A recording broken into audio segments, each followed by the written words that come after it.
What's up with the squad? Back with another video. I seen the title was going down. Make sure you hit the like and subscribe button for me. Definitely appreciate everybody tuning in, watching these videos. I see y'all comments. I see everything, and I try to get, to like and respond to as many as I can, But if I don't, just know that I seen y'all comments. Much love, everybody. Let's get in the video. Michael Cohen set to take the stand once again on Monday as we head into the home stretch of Trump's New York trial. This follows an eye-opening week of testimony in court where Trump's defense team pressed Cohen on his history of lying under oath, which our next guest says is more than enough to shred the former fixer's credibility. Fox News legal analyst Greg Jarrett joins us now. Greg, thanks for being here. I want to start quickly with a text that was shared with Cohen by the defense, which pointed out that this phone call Cohen said he had with Trump discussing the payment was actually about something else. So Michael Cohen had texted the bodyguard for Donald Trump, "Who can I speak to about harassing calls to my cell and office?" And Keith Scheller said, "Call me." When Cohen was confronted with that reality, he didn't really know what to say, which is devastating for the prosecution's case. Yeah, he stumbled, fumbled, and mumbled. Apparently, there was shock on the faces of the jurors. It was shown that he lied to the jurors in the courtroom about a critical conversation he swore he had with Donald Trump, payments to Stormy Daniels. The phone data and the text, for example, that you just showed proved it never happened. It was a classic gotcha moment. The call was logged at slightly over a minute long.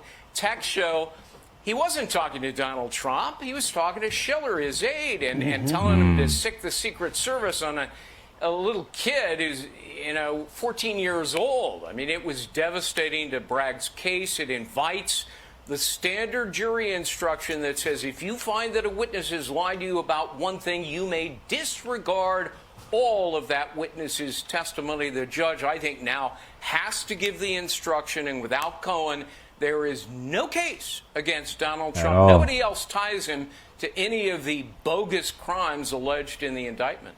So, Greg, I guess that begs the... And just imagine that, like, your star witness getting up there lying, doing the it's over with. And I feel like, for the jury to see that and know, like, yuck.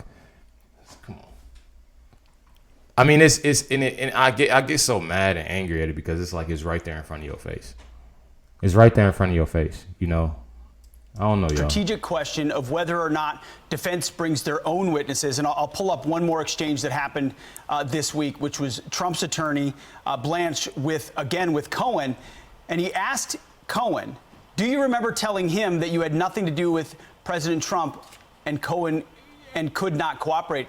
Cohen said, "No, sir." He's talking about Bob Costello. Bob Costello is a confidant of Donald Trump who claims that Cohen told him he knew nothing about it. So do you think Trump's defense should bring an additional witness to tie this up, or do you leave it where it is?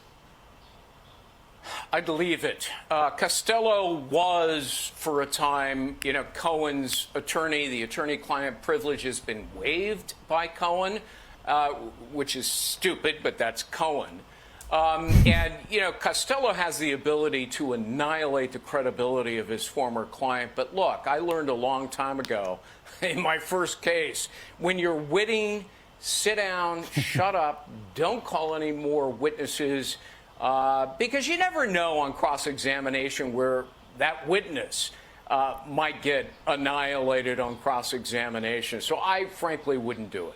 Interesting. Real quick, that's what you think. What do you think the Trump team will do? Do you have any indication that this will extend into a longer defense?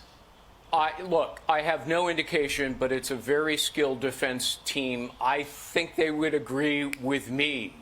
Don't do more than you have to, because you might regret it. So I doubt they'll call Costello, but who knows? I have no inside information. Quit while you're ahead.